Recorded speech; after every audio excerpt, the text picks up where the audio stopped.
G'day anti-socialites, this is Ryan Quarrington here. You might remember me from episode 227 and from South Australian band Shatterbrain and Alkira. I'm momentarily commandeering this episode to plug Shatterbrain's debut album Pitchfork Justice, which is out now via Wormhole Death Records. It's available for streaming wherever you stream your music, or if you're a fan of old school physical, you can pick up a CD or a vinyl along with any other band paraphernalia you can think of via our online store at shatterbrainmetal.com. Thanks for listening, over to you Andy and Larry.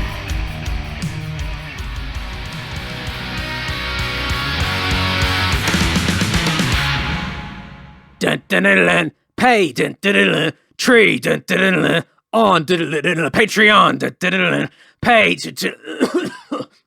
Sorry, patreon.com/Andy Dowling is the place to go to support this little old podcast of mine. I can't even talk, I'm going crazy here. Patreon. Support starts from only $1 a month, dirt cheap. There are additional tiers there if you want to get access to exclusive content, like my Patreon podcast that comes out every Tuesday morning, 6 a.m. Sydney time, into your ear holes, into your inboxes, that you can enjoy just a little bit of extra fun for your week. Go over to patreon.com/Andy Dowling. Love to see your support. It goes into the podcast. It covers editing, hosting, gear, getting around the place, which I'm not really doing at the moment, but you know what I mean. It's supporting the podcast and it keeps me motivated to continue to get great guests like this one coming up right now.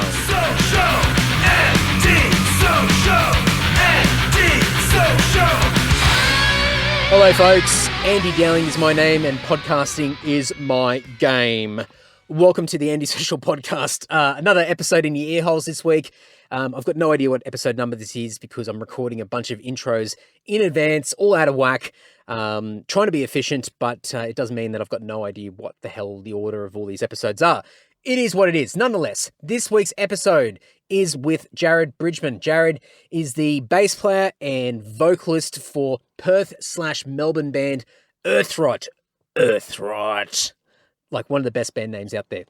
You can go to earthrot.com.au. They're on the socials. There's a bunch of stuff online. I'm going to dump it all in the show notes over at andysocial.net and andydowling.net. Earthrot's got a brand new album that came out earlier this year called Black Tides of Obscurity. I'm pretty sure the first song in my 2020 metal playlist is a track from their latest release. So you can go and check that out. I'm sure I'll have a Spotify link or two in the show notes over at andysocial.net. But here we go. Enough waffling on from me. Please enjoy this really, really cool chat with another legend who has been added to the Andy-Social list of legends, Jared Bridgeman.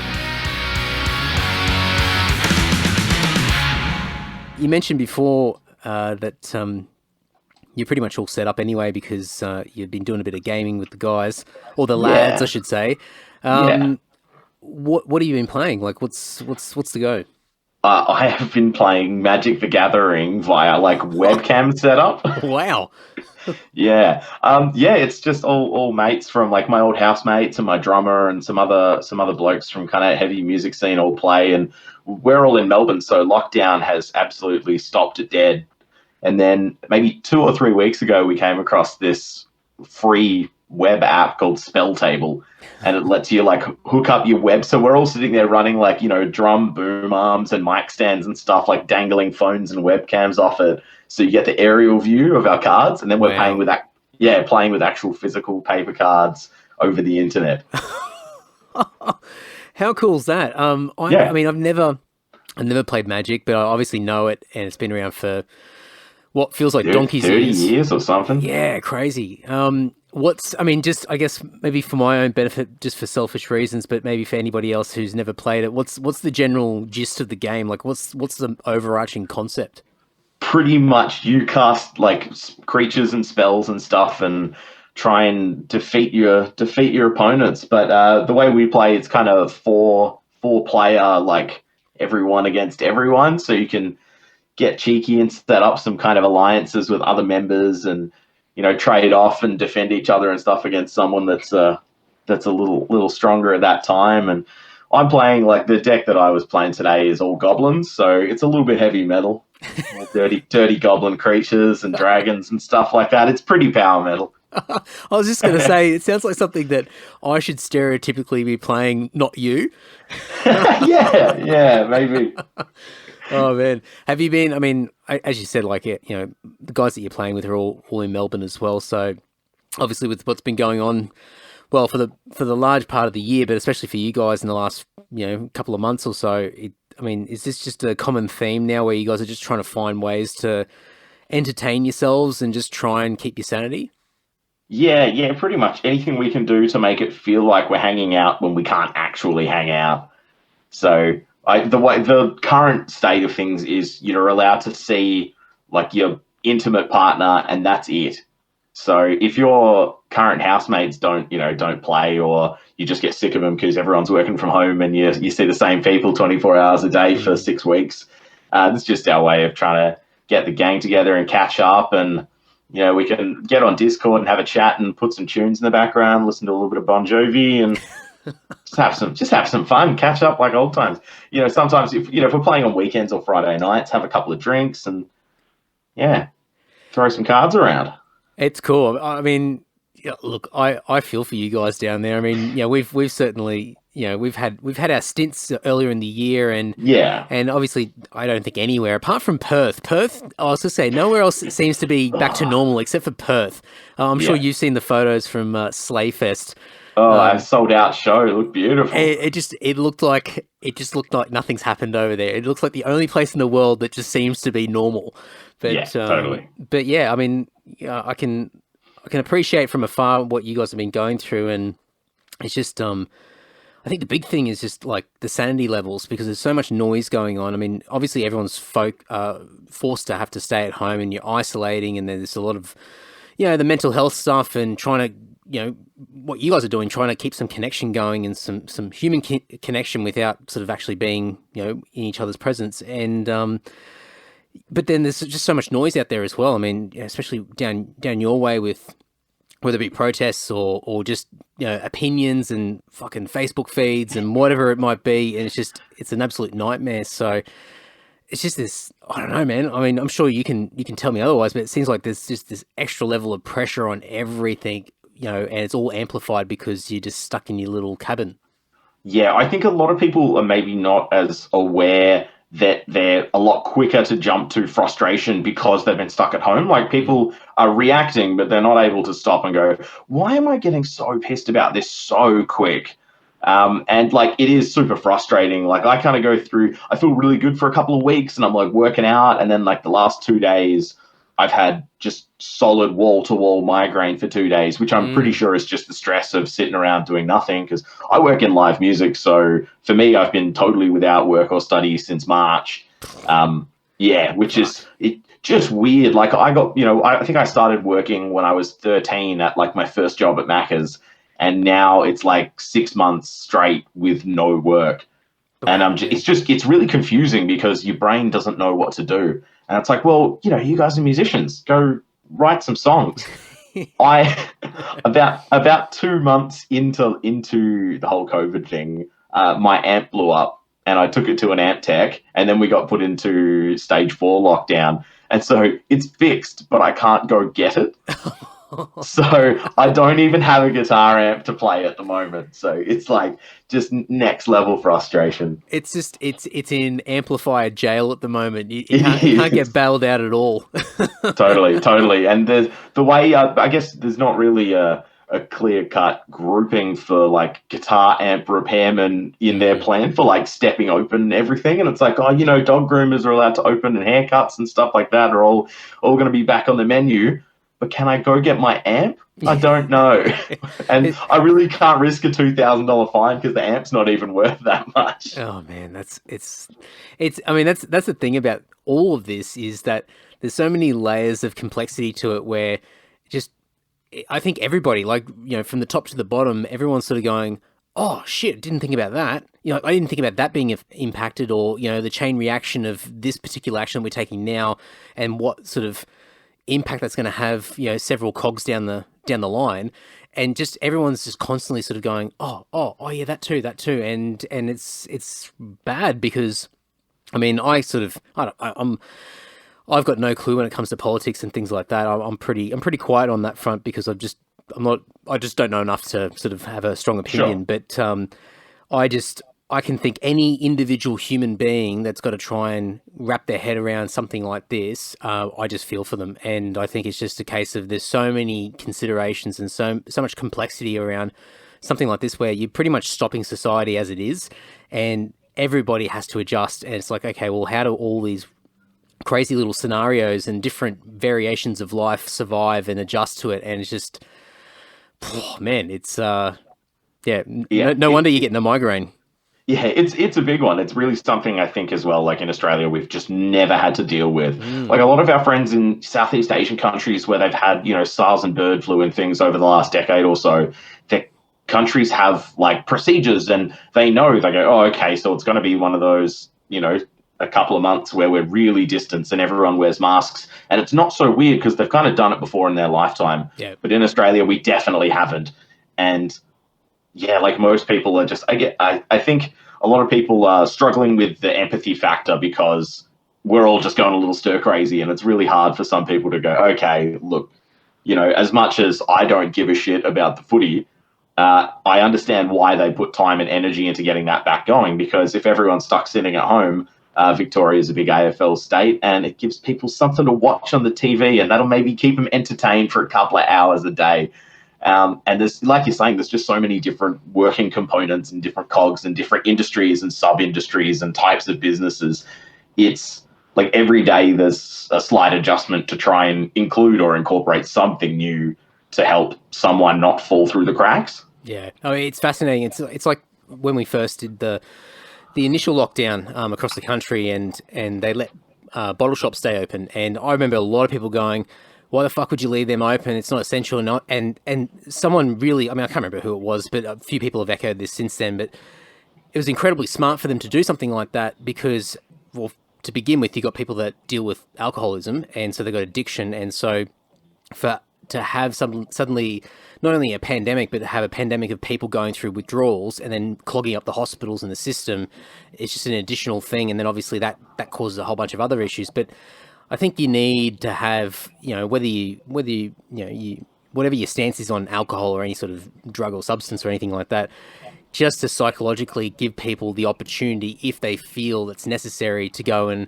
grab a bottle of wine or grab a six-pack or whatever it might be, just to take the edge off and just escape for even a moment in time or something like that. And I think just those little psychological tweaks or considerations along the way are massive. And I think, a lot of people sort of, and rightfully so, you sort of knee-jerk react to it and you go, oh, like, why the fuck are they doing this? Why are they doing that? And you're not sort of spending the time or the extra 30 seconds to go, oh, there's a method to the madness here. Yeah, definitely. Like we were saying, like a lot of people are extremely reactionary right now and probably not looking at why anything happens, only that it is. And like little things like alcohol as well, like it's really easy to be like, oh, again, I don't drink or I don't need to drink often, therefore I don't deem it essential. But I think there's still value in little things like the culture of people having a glass of wine with dinner. It kind of makes things feel a bit more normal. Yeah. And it is like alcohol is a big part of the culture in Australia, and not even necessarily binge drinking. But like all around the world, people have, a drink as part of their routine, the end of the week, or, just like something with dinner or whatever. And I think that thought process just goes out the window because it's like lockdown, everyone do absolutely nothing. It's like, no, you can't. I mean, they don't want, nobody wants to lock down everything. That's bad for everybody. But it's hard to put yourself in other people's shoes when you're getting things taken away from you that you have never had to deal with before, even temporarily. And I think the other weird thing about this, which I don't think anybody's, well, at least in any of our lifetimes have ever experienced, is the whole, everybody's like impacted the same way, more or less. Like everybody's having their own version of being locked down. Whether they're actually locked down or not is another thing, but everyone's being restricted or been forced to have to adjust or experience change. And so what you said before about empathy, it's another challenge again, because, if somebody like, maybe 12 months ago, there'd be some sort of tragedy in the world and a part of the world's been impacted by some sort of catastrophic event or something like that, and then the rest of the world sort of bands together, or society bands together, and they feel for them and they give empathy and charity and all sorts of stuff. But now everybody more or less is going through some form of adversity on different levels. And so whenever somebody sort of pipes up to say, I'm going through something, then everybody else is sort of in the back of their minds, I guess, in a bit of autopilot to go, I'm going through something too, and so it's harder for, I think people who've got a little bit more self-awareness are okay and they can sort of navigate it, but I think people that don't have a lot of that are quick to sort of go into the defensive mode and say, well, I'm worse off than you, or you can't complain because I'm going through the same stuff, or I'm going through my own version. And so the empathy thing's a real, like, you got to squeeze it out of people now. I think it's a bit different. It's a real weird thing. Yeah. It's like, I don't know, people complaining about being stuck at home feeling like prison. It's like, okay, are you like forced to stay at home 24 hours a day? And they're like, well, no, actually, like in a lot of states, we're still allowed to go outside, but, only within a couple of kilometers. And, okay, maybe people can't go to work and we have a huge amount of things. It's like, well, okay, well, entertainment stuff, we're still going to have a ton of things open. You can still go and buy books and watch stuff on Netflix, and there's still so much that people can do. But just the pure fact that we don't have the option to decide to not go, to not go to work or to not spend that time on leisure. It's just, oh, okay, maybe try and fill the time, is definitely like a very weird adjustment. I think particularly for Australians, where we have like a massive country with heaps of room to do things. And then suddenly everyone living like on top of each other more so is, I think, maybe a little more foreign to Australia than it is to a lot of other countries where things are a bit more built up. Yeah, they're already used to that sort of that way of living, or just from a psychological point of view. And I think also, like, I mean, to overly stereotype our culture, I mean, we've always been known, and we sort of embraced the whole laid back, casual vibe and attitude in Australian culture. And now we've been sort of forced to not be so casual and laid back about what we do. And I think that's been a big learning curve for a lot of people, where definitely it's sort of it's a bit of an identity challenge, where our identities of who we are is really being confronted. And so suddenly it's like, oh, what do you mean? Like I've my generations have always lived freely. We can do what we want. Now we can't. What's going on? So it's, yeah, man, I guess there's so many different storylines depending on sort of what sort of impact each individual person's had. But I mean, I guess it's, I mean, everybody's going through their own version of this. I mean, I can only imagine coming out of this, and we've already seen a metal where, I'm no doubt, I reckon for the next several years, we're going to have so many pandemic themed metal albums and songs and things like that. But I reckon the movies that are going to come out of this, and the documentaries and the books, and oh man, it's going to be so much written about or created out of this period of time. It's just, oh man, it's going to be incredible. Definitely, heaps of stuff. Hopefully not an oversaturation of pandemic themed things as much as people utilizing the time and that maybe the different experiences to explore a few new ideas. I think Cattle Decap kind of already had the pandemic thing covered. Oh man, at the start of this year. Best timing. I mean, talk about timing for a band. I mean, they come out, they do their tour, they get home pretty much, or at least get out of Australia anyway. I'm not sure where they were up. I think they had to cancel the European tour or something like that. The European tour was called the Euro Pandemic Tour, and they were just about to fly out for it when everything got cancelled. Man, that is crazy. I mean, it's just, oh man. But I mean, they had the theme in hand, ready to go, and obviously when everything started to happen, I mean, I saw some merch and stuff that they were flogging out and donating to different things as well. So they had a nice little angle sort of attached to it all. But yeah, I mean, talk about right place, right time for them in certain respects. Anyway, I mean, obviously they've been impacted by not being able to continue touring and all that sort of stuff. But yeah, man, I mean, talk about an unfortunate coincidence. Yes, yeah. Sometimes it's nice being wrong, but yeah. Well, I think would have picked that one. Yeah, I mean, I think that might have been the last major show I went to as well. Before everything changed, I think. Off the top of my, I could be wrong, but yeah, I saw the Brisbane show. I was up in Brisbane, and it just happened to be up there for another reason, and just was looking for gigs, and I just got the dates mixed up because I thought they were in Brisbane a day that I wasn't going to be there, and I thought, oh, they're playing the Tivoli in Brisbane tonight. Oh fuck, I better go. So and it was fucking amazing. It was so good, and yeah, just stoked that I got to see a couple of gigs this year before everything sort of started to dry up. Yeah. I think the last gig that I worked was for The Darkness, and it was something like 1,200 tickets sold, and this is maybe the second weekend, so like maybe the 12th or 13th of March, when it was starting to go like, hey, this is actually a really serious thing that we need to consider. And they'd made the announcement that from the following day, capacities on live music venues and things were going to be cut down to under 500. Wow. I think it was something like 12 or 1,400 tickets, and I think about 700 people actually turned up to the show. Wow. So yeah, like 400 or 500 people at least that had tickets that they'd paid for just didn't come to the gig. Yeah, which was pretty wild. And that was the last show that I got to go to / work before everything was just cancelled indefinitely. So for you, I mean, you mentioned earlier, like you haven't worked as such. I mean, from what you've been doing since March. I mean, what have you done? I mean, I mean, you can tell me as much as you want. I mean, I don't want to pry too much, but like, you know, what's the reality of somebody like you who, you know, relies on live music to survive? I mean, what have you had to do to sort of adjust to it all? I mean, at first we were like, okay, well, it's going to be like a couple of weeks and then it'll start up again. So for the first few weeks, I just took it pretty easy, you know, cleaned the house, you know, exercised a bit, you know, restring all the guitars, you know, nothing outrageous, sit down and write a little, kind of just took it as like a pre-holiday for 2 weeks or so. And then it became apparent that it was like, no, this is extending, and the new dates for shows were starting to get announced for like September, October. I was like, oh, okay, so maybe it is going to be a few months. And then they're announcing, you know, job seeker and job keeper changes. But at that time, we were actually a fair bit behind on the band tax returns, not my personal ones. So in order to be eligible for job seeker or job keeper, I had to do something like 6 tax returns in 7 or 8 weeks between the band and personal ones.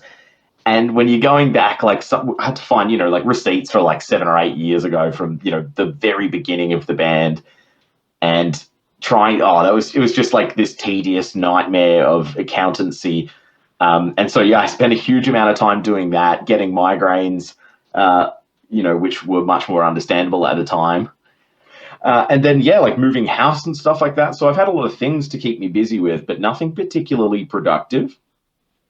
Just sort of hovering or just floating around, just trying to work out some sort of structure or anything. Yeah, definitely. Like I signed up, I thought, well, like a lot of other people working in the music industry went, okay, we're gonna have a bit of time, it will come back, but maybe for now we go study something. And I thought, okay, well, I just spent months doing these horrible, boring tax returns. Maybe I should learn something about that to make life easier on myself, but also it's a skill I can apply somewhere else. Signed up for TAFE, and then they go, brilliant, classes started 2 weeks ago. And I'm like, well, you've enrolled me after the start date. That's a bit shitty. And then I couldn't get a timetable or anything. And by the time it was three and a bit weeks in, and I still hadn't been able to get a straight answer out of everyone, because I assume half the people working there in the admin side were working from home and, you know, things like that.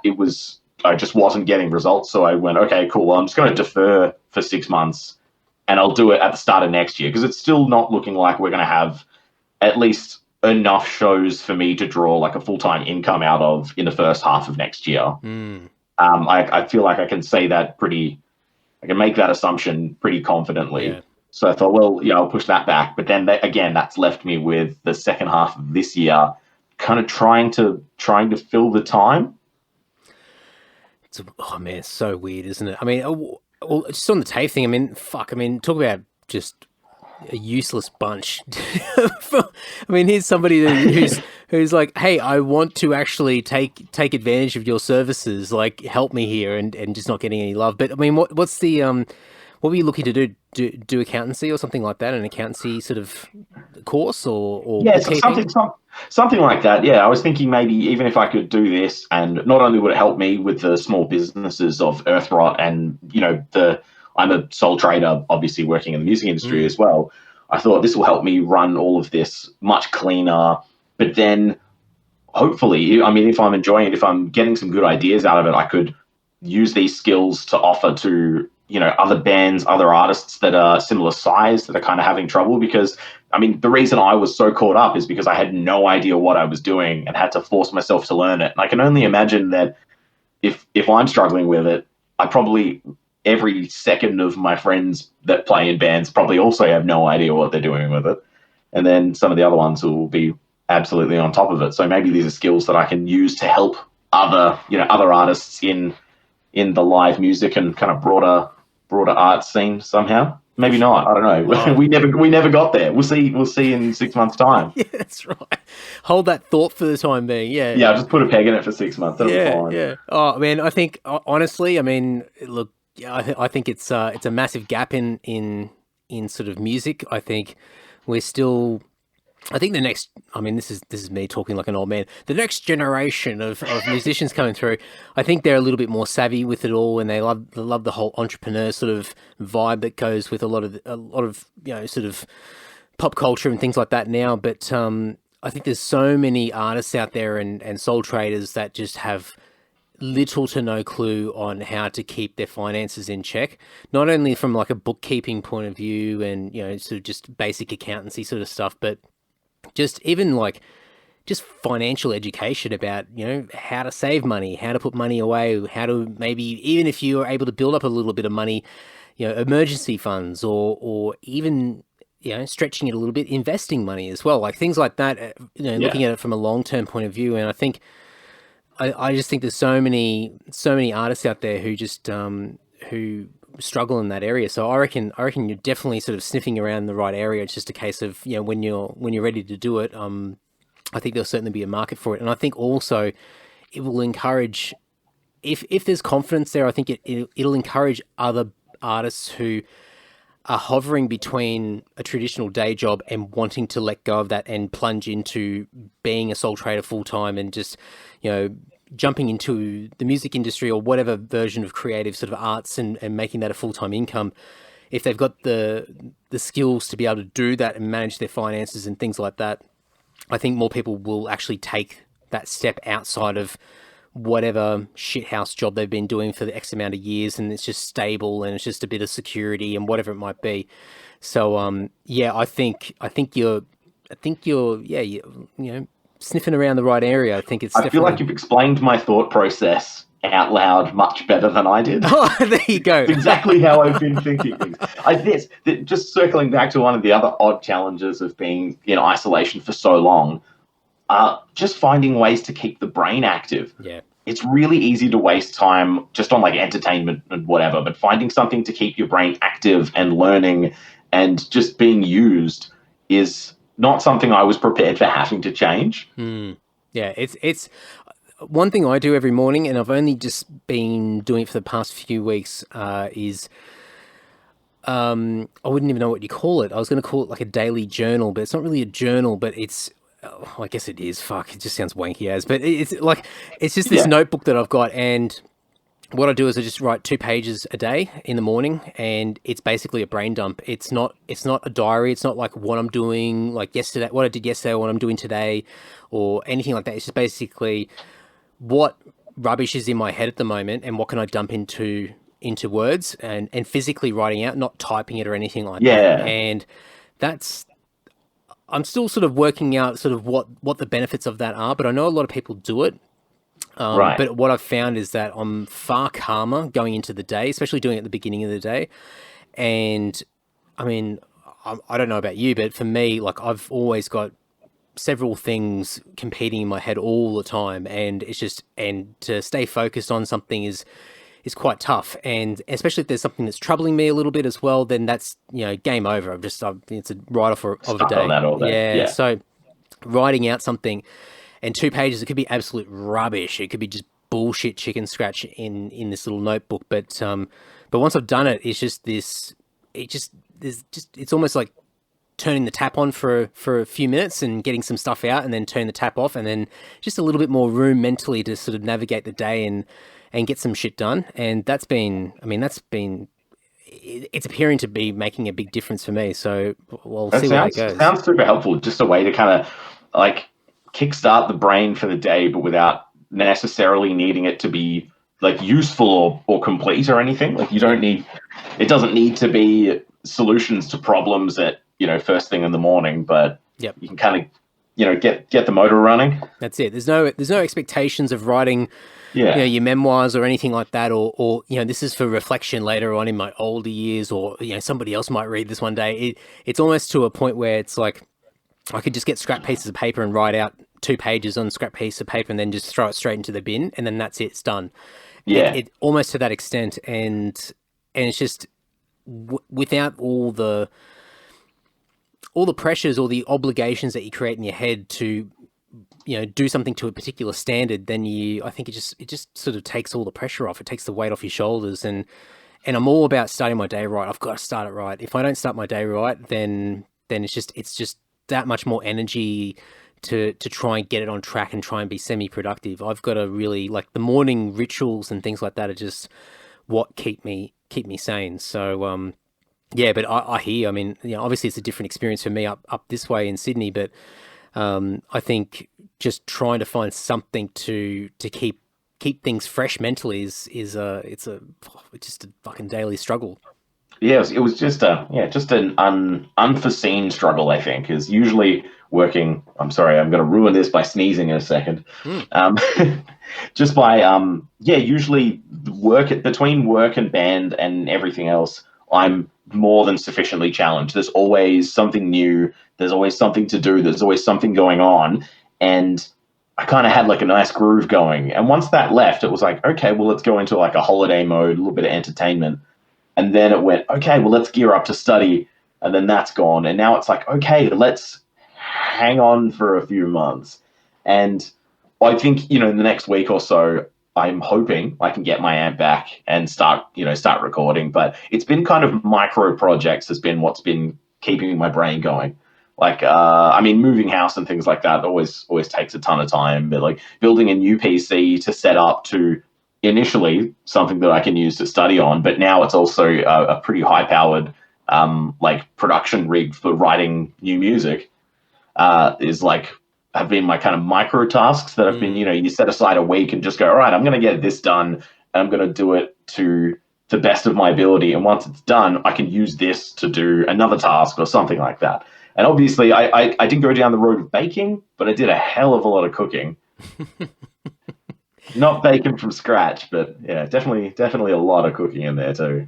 Things that you'd go, okay, I'm not going to make that. I don't have the time to cook that, and it's. Well, now we do have the time. Yeah, there's a little bit more time up your sleeve. Yeah, it take 4 hours to make that meal. It's fine. Yeah. Oh. What's 4 hours? Well, that's it. Yeah, I don't have to be anywhere. Like, I honestly don't. Yeah, maybe I have to be in another room to and press a button on my laptop or whatever it might be. But apart from that, there's not much else going on. Yeah, it's. From a more optimistic point of view, I think it's going to be interesting to see what comes out the other end of this. I think watching how people are adjusting and trying to manage their time and manage themselves during this period, and you're going to see the worst of it and you're going to see the best of it. And I think it's going to be interesting to see what people pick up, like what interests they're going to pick up, what like new...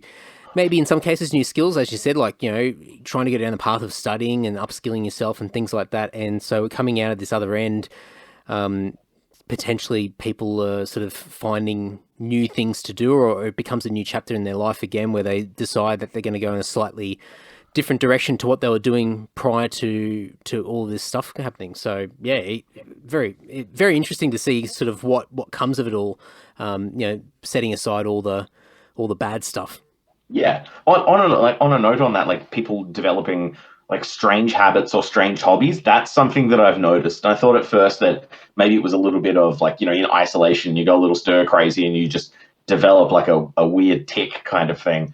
But I posted just to my friends the other day asking if anyone's developed a strange interest, just something that you were not interested in before or didn't ever do before that you're doing now. And there were some pretty good ones. Like for me, I'd started watching the Formula One racing because it's on really late at night when I'm up anyway. I have absolutely no interest in cars or motorsports throughout my entire life, but for some reason, just like the technical aspects of it was just like such an engineering marvel combined with like a sport and a spectacle, and it was there and it was on, and I was like, okay, I can kind of get get behind this. And then after a while, I found myself like really curious about the aerodynamics and the way they build these insanely expensive machines that they spend hundreds of millions of dollars on every year.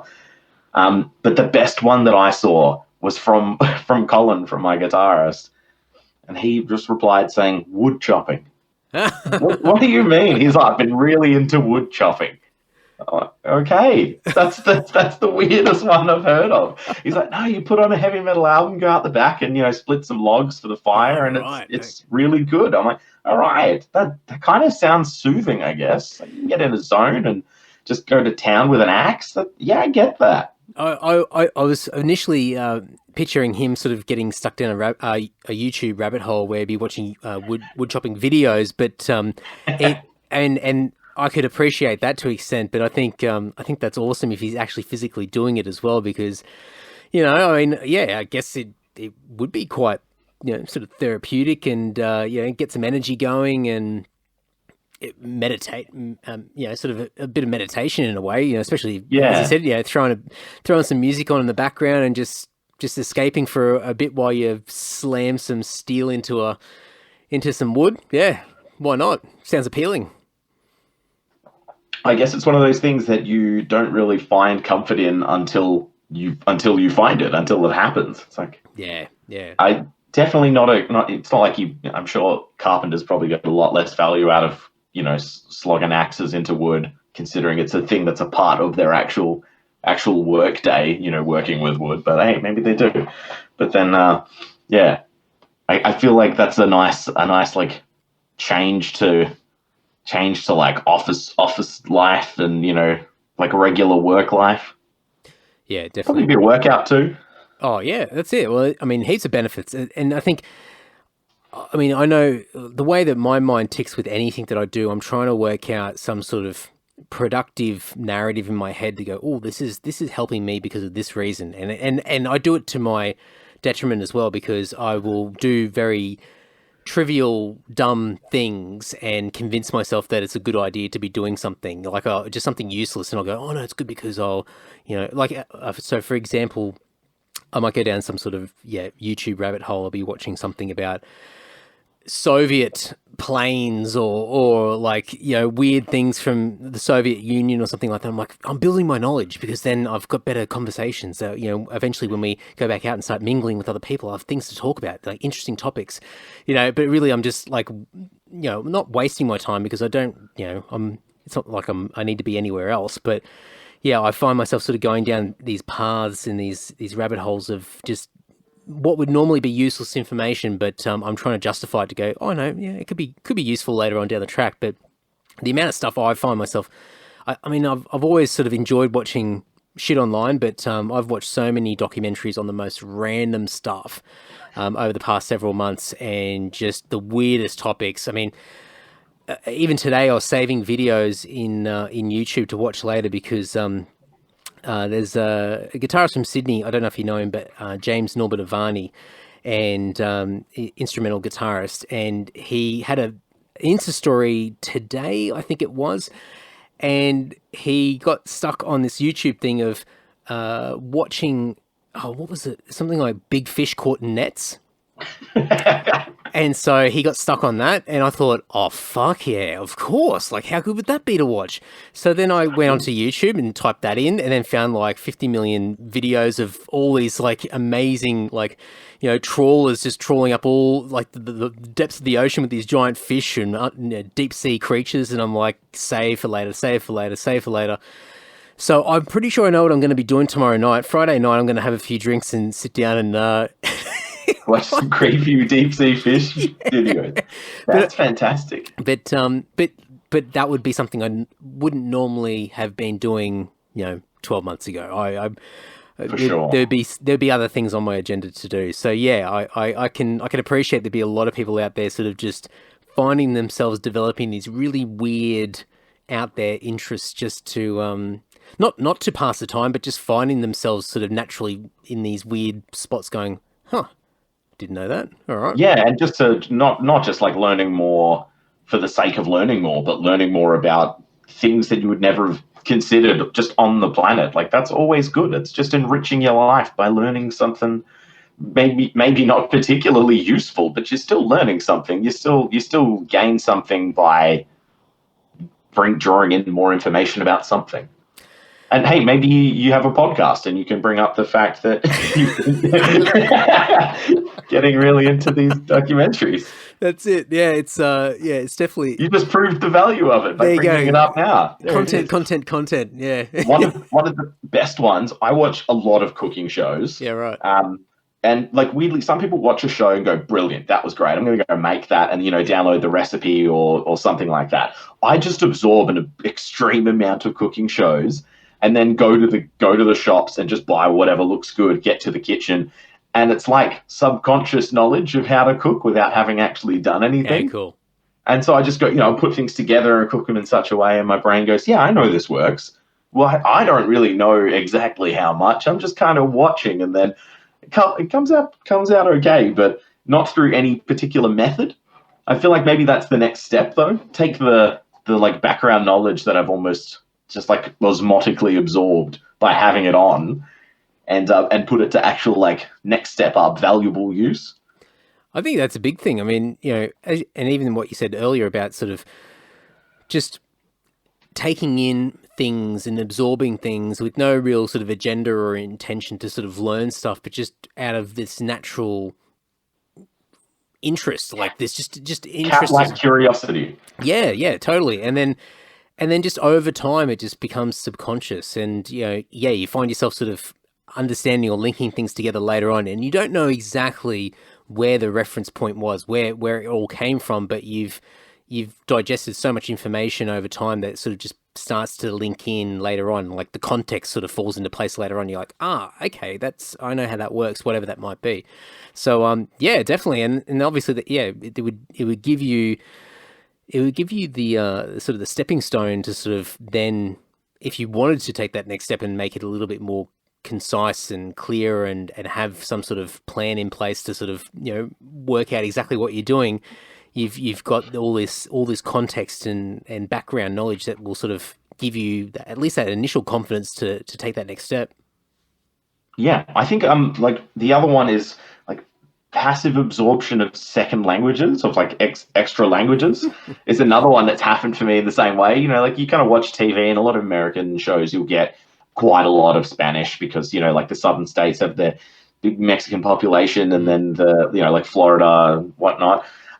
And for a period of time, I lived with my sister and her husband, who were speaking Spanish as a first language. Wow. While he was learning more English in Australia, and they kind of offered, "Hey, do you want to learn a bit of Spanish?" And I was like, "No, I can't really commit to just sitting down and learning a second language." But just the other day, I was watching something. I think I was watching an old episode of the X-Files. And there was a conversation and someone spoke Spanish, and without the subtitles, I understood the context of what he was speaking about just from a few words that I had picked up without even trying. And I've gone, oh my God, like I didn't need to turn subtitles on. I didn't need to go, well, I don't know what this guy's talking about. I'm just going to wait for the next scene for it to make sense. It just made sense to me.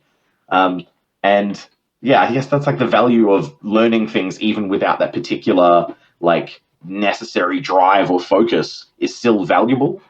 Yeah, I found myself, I mean, we as a band and even myself have gone to Japan a stack of times over the years, and I've found myself having stints of time where I've just watched Japanese news or some sort of weird Japanese drama or something like that, and brilliant. I know words here and there, and I know phrases, and I've learnt a little bit, but what I've been able to pick up subconsciously of just listening to people and watching sort of things in context with words is incredible. And if someone put me on the spot and started saying, well, put a test in front of me, I'd probably be pretty shithouse at it. But I think if I'm out and about and I'm talking to somebody or I'm listening into somebody talking in Japanese, then similar sort of thing. I sort of get a gist of what they're saying, and I pick up, maybe every 10th word, but I kind of go, oh yeah, okay, I know that word. I know what that means. So I know the general theme of what the conversation is.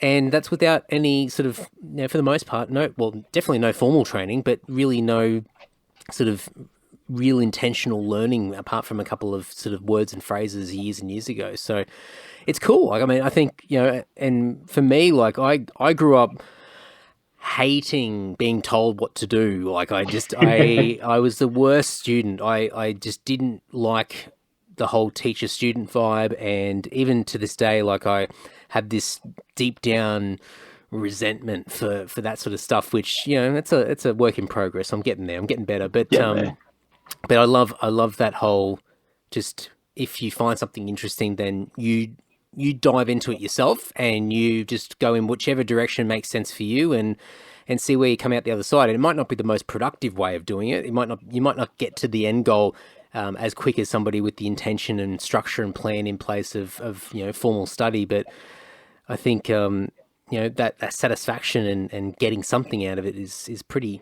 big. So it's cool that you sort of taken that approach, or at least like aware of it, where you sort of let's just take anything in, like anything that's interesting, and just see where it takes us. Definitely, especially when you were speaking about like kind of learning things sort of passively in Japan, like on tour. That's totally a thing that happens while we're out there on the road. You learn so much in so many different places.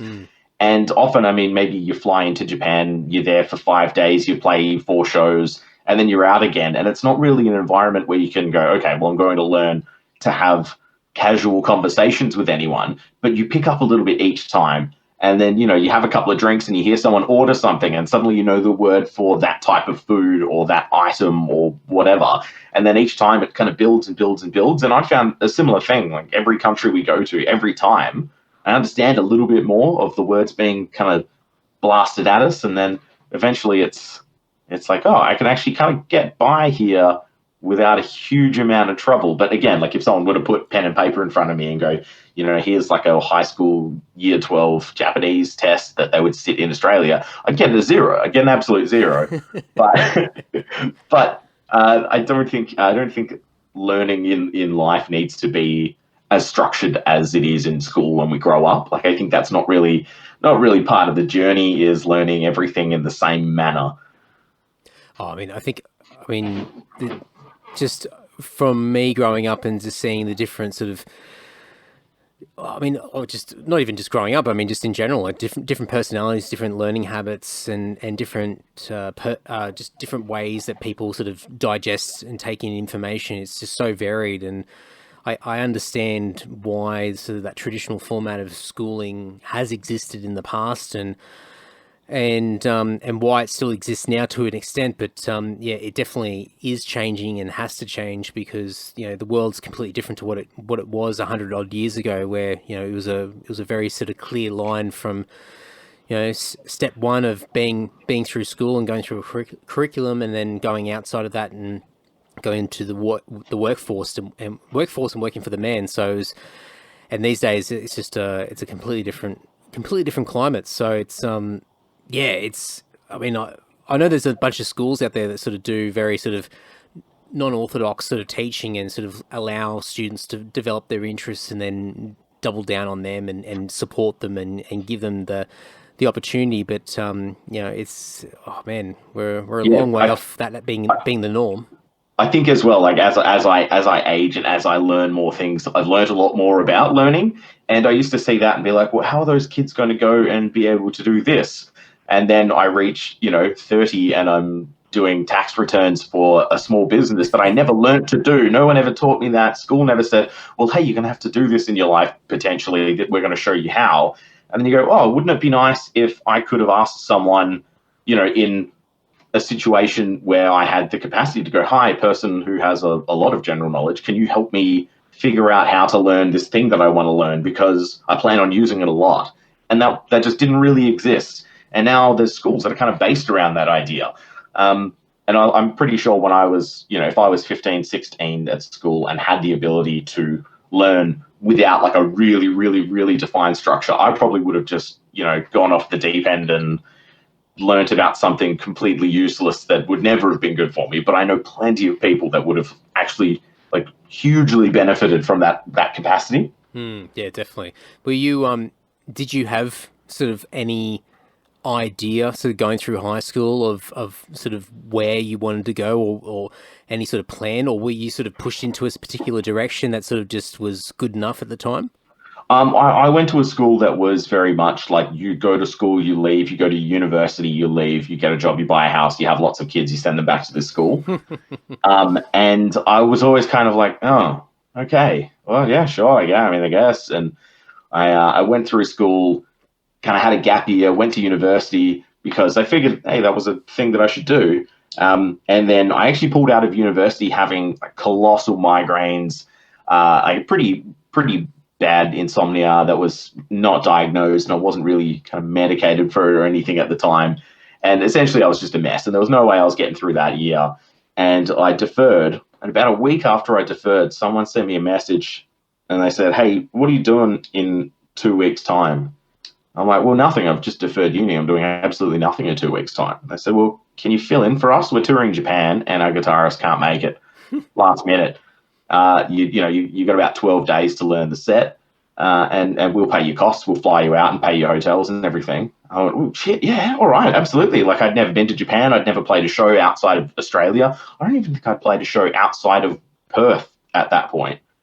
And then, yeah, I dove into it, went there, played a show. We were supporting Aborted, who were one of my favourite bands of all time anyway. Nice. So it was a very quick sell for them to convince me to come join them. And yeah, ever since that moment, I was like, well, shit, okay, this is possible. I'm going to do this as much as humanly possible. And I didn't actually go back and finish that degree.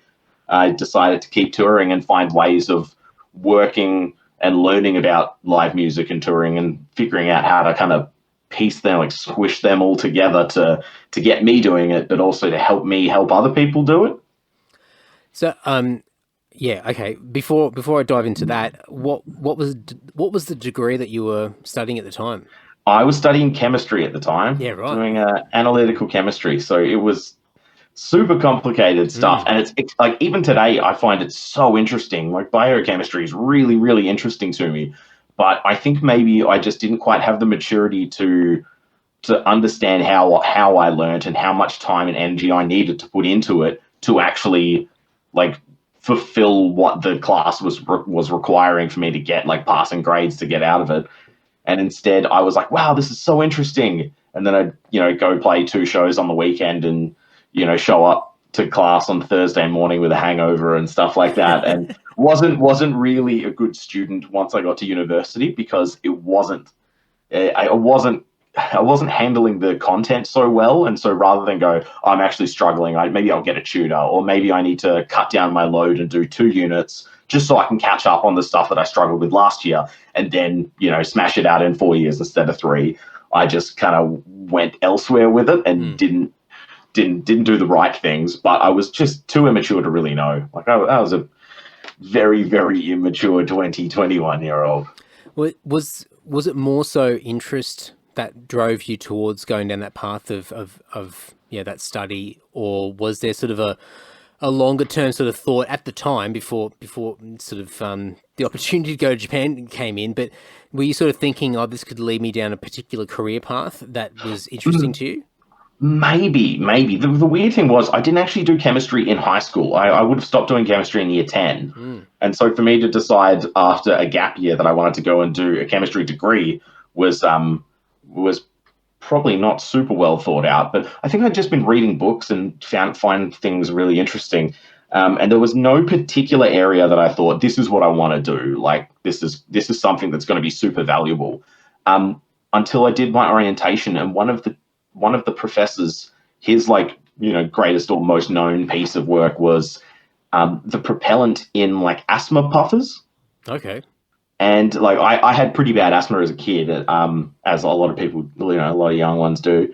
And I remember, having asthma puffers out there playing footy and playing hockey and stuff on, cold Sunday mornings, and thought, this is a thing that's saved lives. But not just that, it's also improved people's lives, people that weren't at risk of, full lung collapse. But it kept me out there running around and doing something that I got a huge amount of enjoyment out of. And this professor was one of the people that kind of led the research that created this. And I thought, wow, you can there's not really a limit to what you can do with this. I mean, there definitely is. But I was like, there's a lot of different avenues that chemistry can take you to. Yeah, there's like all sorts of things you can do. The biomedical stuff. There's so much mining in Western Australia. There was like metallurgy side of things, food science as well. Like obviously, I mentioned they do a ton of cooking, and that's pretty much just chemistry. Yeah. I guess, but there was no specific singular thing that I thought that's it. I'm going to go into like cancer research or something like that. Yeah, I guess it to have something like that under your belt would just give you the leverage to be able to go in multiple directions and go in a particular direction for a while and then pivot and go in another direction again and still be able to sort of leverage off those skills. So yeah, I guess that makes sense. I was definitely of the opinion that whatever I started off being interested in was going to change throughout the course of the degree. And then, whether I found myself in a job in that field or like another field of chemistry, that was fine. I was like, there's so much in it. I'm probably going to take a while to figure out exactly what I want to do with my life. Yeah. And then along came this tour of Japan, and it was like, no, what you want to do with your life actually isn't chemistry at all. It's riffs. You want to do riffs for your life. And I was like, damn. All right. Oh, I love it. I mean, when you sort of had this light bulb moment after going to Japan and sort of making that call, I mean, to what level of intention did you have in your mind to sort of go, okay, this is definitely a big decision that I'm going to make. I'm going to dive into this direction and keep plowing through. Where was that sort of a really big thing at that point in time? Or was it something that sort of naturally sort of built up over a series of months or years? I'd been playing in bands for a long time. Like I would have started playing live shows at 13, 14 or something. So it's always, but I think the whole time I had, family and stuff like that would say, well, think about the percentage of musicians that actually make it and, who can get to be the size of these gigantic bands. And I was like, yeah, I know, like it's pretty much impossible. And it was every conversation, it was squashed. It was like, no, you can't do that. You can't go play music. It's not a thing that people can do in today's society without essentially winning the lottery. And that tour made me realize that, hey, you don't have to win the lottery. You don't have to be Dave Grohl in Foo Fighters. You don't have to be like Ed Sheeran and like be discovered and become a #1 hit to be able to go and play shows and spread the music that you wrote with your best friends to people in another country that love the exact same thing. Like you can go to Japan and play 4 shows.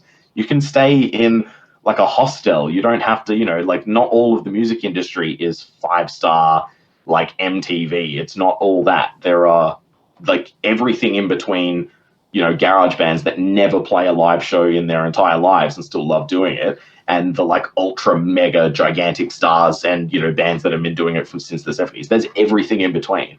And I was like, well, I'm going to do something that's in between then, but I'm going to go do it. Was it primarily to begin with just being the musician and making the musician aspect be the full-time sort of life that you would carve out? Or was it sort of a case like, 'cause obviously what you do now, like you're a musician, you've got this band and that whole world's ticking and moving along despite everything happening this year, side note.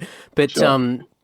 Obviously working in the industry, and working in different facets of the industry, was that sort of an immediate thing in your mind, or was that something that sort of naturally came later on? It's definitely something that naturally came later. Like at first I thought, well, I'm going to go do this and I'll figure out how to make that work later. Like I'll say, yes, we're going to tour, we're going to go play shows. And if I need to have a certain type of job that allows me to have time off, I'll go get that kind of job. Yeah. If I can get a job and I think working in the music industry definitely came after maybe 2 or 3 years of doing that. You play a ton of shows and realize there's people at these venues, there's people working with these touring companies that do this for a living. Like they aren't necessarily playing music, but they're bringing artists that they love to people that love those artists. And they're they're like a cog in the big machine that is bringing live music to life. And at sometime over the last maybe 2-3 years, I just went, well, why don't I do that? Like we always say that the worst day on tour is still better than the best day of any other job that I'd had. So I was like, well, what if the other job that I had is helping other bands on tour? Then even a shit day at that is still going to be the best day. And it kind of is, and it kind of was. Obviously, I'm speaking past tense because it's been 6 months, but like having a really rough day at work when you're working a show for another band, but like you worked off your feet, you're underpaid for it, but the show was sold out and everyone had the absolute time of their life is just the feeling that I realize I could be a part of even when it's not my band. Definitely a bit of a light bulb moment to be able to For sure. sort of understand that this is, I mean, not that you're limited in a band, but you kind of are in certain respects, and to know that it's not just that alone. There's a number of other things that you can do to keep the whole thing moving in a direction that's still fulfilling for you and ticking those boxes. For sure. Is pretty cool. Was there? I mean, there's been a lot of guys, here in Australia, across multiple genres who have carved out great careers working in the industry in different pockets and different functions. Was there anybody that you sort of, sort of was influenced by, or sort of, I won't use the word mentored or anything like that, but is there anybody you sort of looked at and went, fuck, I want to do what you do, or at least I sort of admire the way that you have embraced sort of taking on this path? I think I had a lot of like really good experiences in Perth growing up around the Soundworks guys like Brad and Dicey. The first rehearsal studio I ever went to was theirs. The first, big tours that I ever went to when I turned 18, like the first big touring bands I went and saw were Soundworks tours. Yeah. And so they were pretty open to talk about, like what they were doing and why.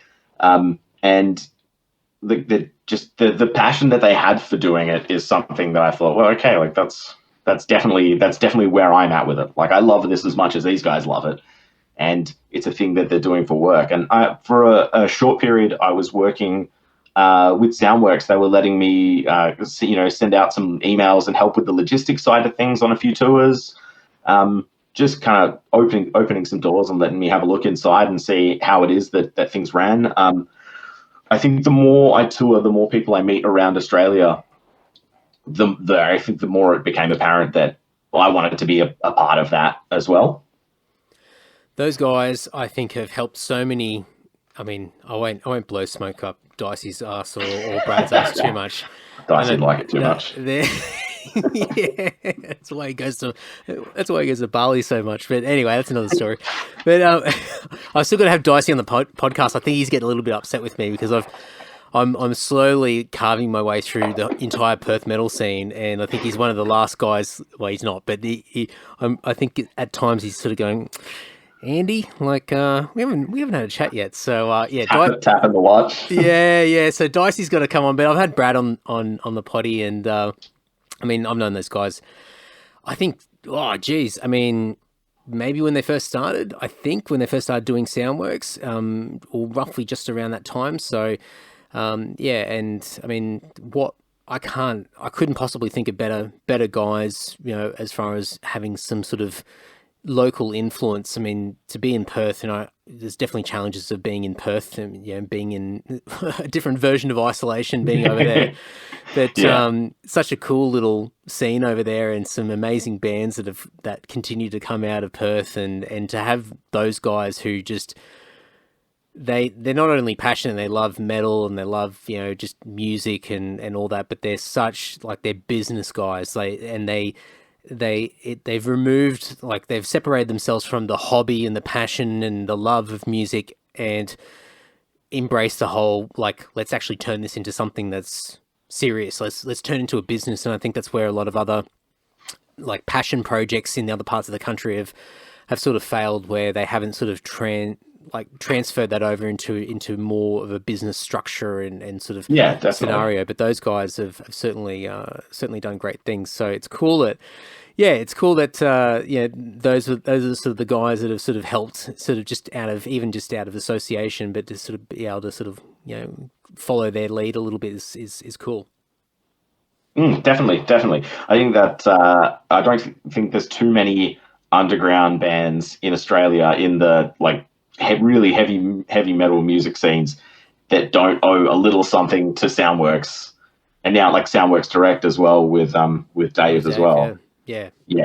For sure. And Everyone's been to or played or have harassed them with emails to get a support for a show for something they have done, and will probably continue to do so.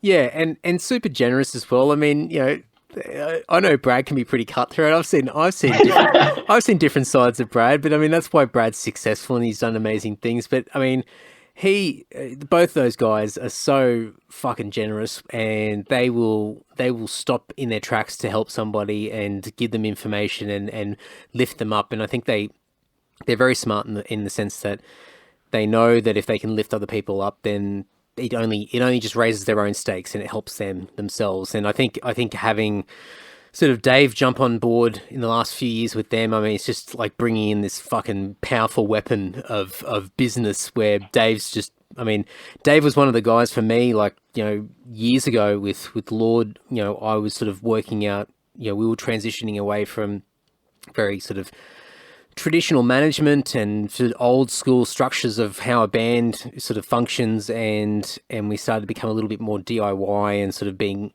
sort of taking the initiative ourselves. And I was sort of looking around to see what bands were doing that already, and Psychroptic was always the band that was several steps ahead of us, and so they were sort of the benchmark. And I always, yeah, definitely. And I just thought, okay, well, what's Dave doing? Like, and it was just. And I think when they started to merge together, I thought, oh man, like, there's nothing that's going to stop these guys. There's nothing they can't do now. Yeah, absolutely nothing. I mean, you got the promo sense of Dicey and the logistics of Dicey with this cutthroat business sense from Brad, and this very entrepreneurial sort of mindset from Dave, and just all of them sort of melding together, and they've all got the same love, and they're very like-minded, and it's like a. Yeah, fuck, I'm doing a plug for Soundwaves Direct now, so... yeah, .com.au. Yeah, but I mean, I think it's cool. I think guys like that are, it gives hope to people that want to take that plunge and go, fuck it, I'm gonna give this a go. I'm gonna try and see what I can do and adjust. And I've watched them adjust in the last few months. I mean, them like leaning heavy into merch, like they've going hard in that direction. And I laughed when I first saw it because I thought, of course they're doing that, like of course.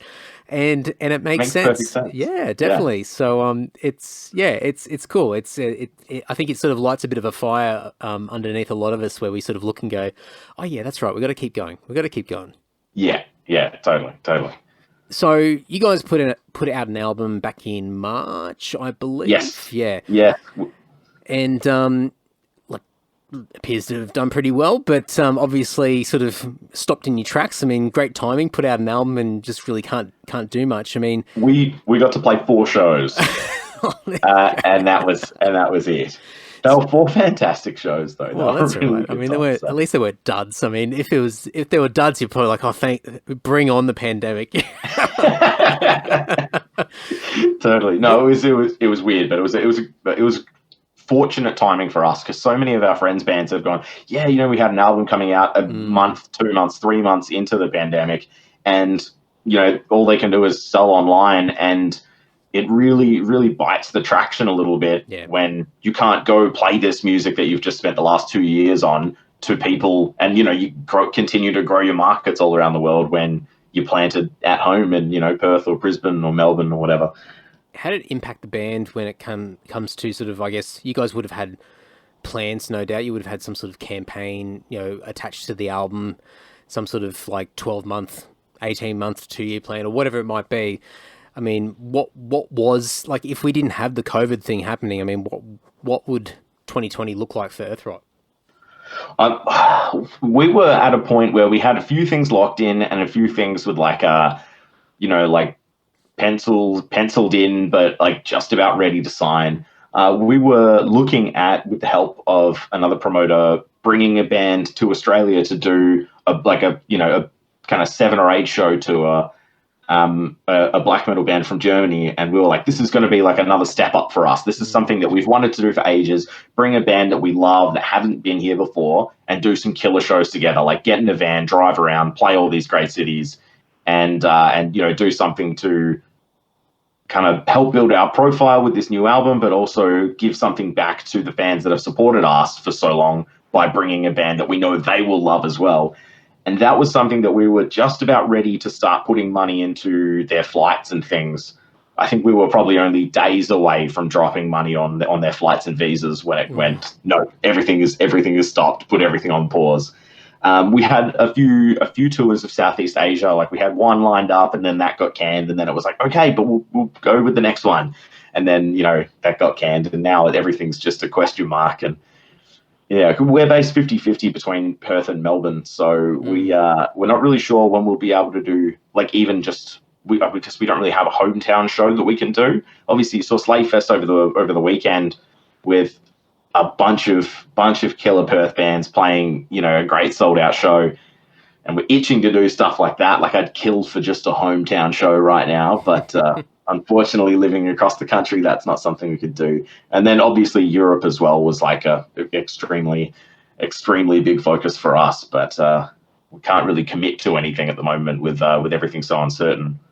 Yeah, it's a hard thing. I mean, I see a lot of tours getting booked for next year, and I don't want to be the pessimist in this, but I don't know. It's gonna be tough. I mean, even sort of looking at the tail end of next year, I think people are really going to struggle unless you're already in Europe, you're a European band, and you're within the union and things like that. I think anybody else to try and get over there is just going to be a massive challenge. So for sure, I think it'll be a long time before we see US bands in Australia again. But for example, Vader have been doing shows. They've done a tour in Europe, socially distanced tour, people in chairs and groups of tables and things like that. And like some bands in Europe are still able to do touring, with limited countries and cities and whatnot where things are permitted, but they're able to do something. And we're a bit more spread out with much harsher lockdown at the moment. So it'll be a while here. Definitely. One thing I'm kind of hoping though is that once all of the national, state borders open up, before national borders are really able to open for international touring acts, that we can get a jump start on touring with the bigger Australian acts. Definitely. I think this, I hope, I should say, is that the Australian live music scene just gets a shot of adrenaline. I think we've had, pre-COVID, had a semi-okay healthy scene and in the country, but if a band's going to tour, Australian band, usually you're going to hit your capital cities at the most, and then you might hit some of your sort of larger towns, maybe.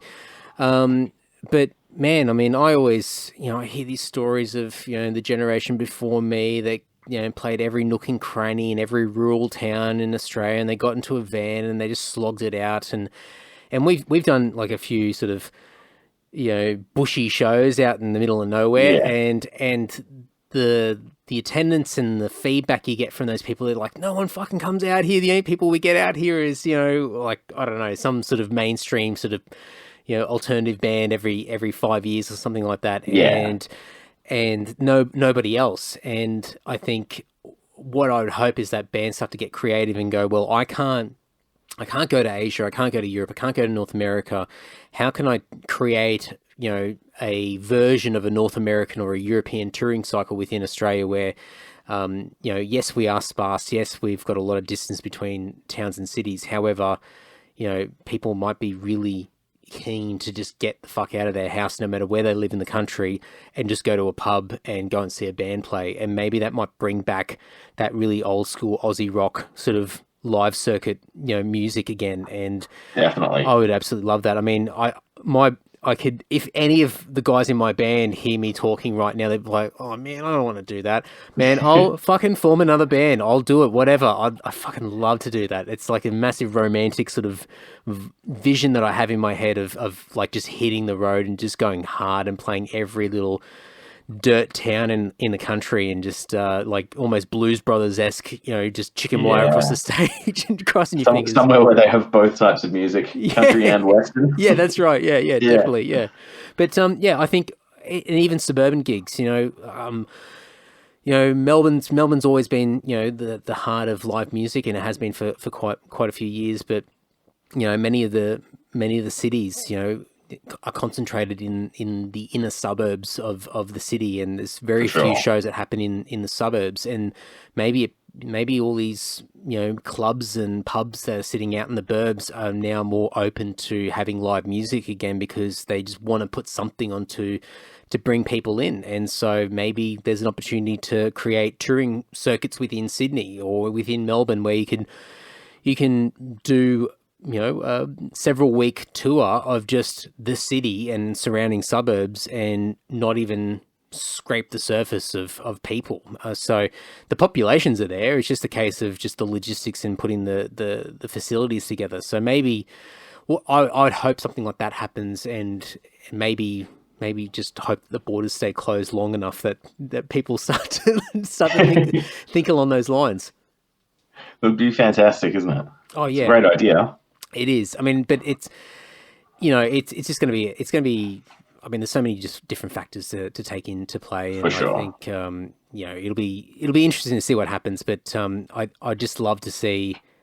I just know from people that I talk to, and people who are usually traditionally couch potatoes who just can't be fucked going out anywhere, and to try and get them to a show. And I might be playing a show, and a mate of mine that I've known for years, and you got to really twist their arm to get them off the couch to come and see me play. And it's like, oh fuck, man, you're my mate. Come and I'll put you on the door. Fuck, whatever it takes.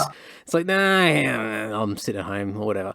Those people are itching to go out, and it might be short lived. When people can go out, it might not last long, but fuck, if there's a window of even a few weeks or a couple of months where people are just absolutely just raring to go, there needs to be something in place that can just grab them instantly and go, here's the venue, here's the experience, here are the bands, here's everything, and just, hopefully just win them over instantly, so then they come back again and you create this thriving industry in this country, and keep it nice and contained within the country until we're allowed to venture out. For sure. It's a very romantic idea, and I really hope we can get something like that happening. I really do. Sounds like I need to make a passionate Facebook post just to, We do. We put you in a suit and some Australian flags waving in the breeze behind you, and put the anthem behind me. Yeah. Yeah, that's it. We'll get a fan. We'll set it up like a music video shoot. Somewhere between that and like a political press release. Yeah, definitely. All right, Brilliant. Yeah, things to work on. I've written down some notes, a bit of homework. Yeah. Put that on the paper tomorrow morning. Yeah, that's right.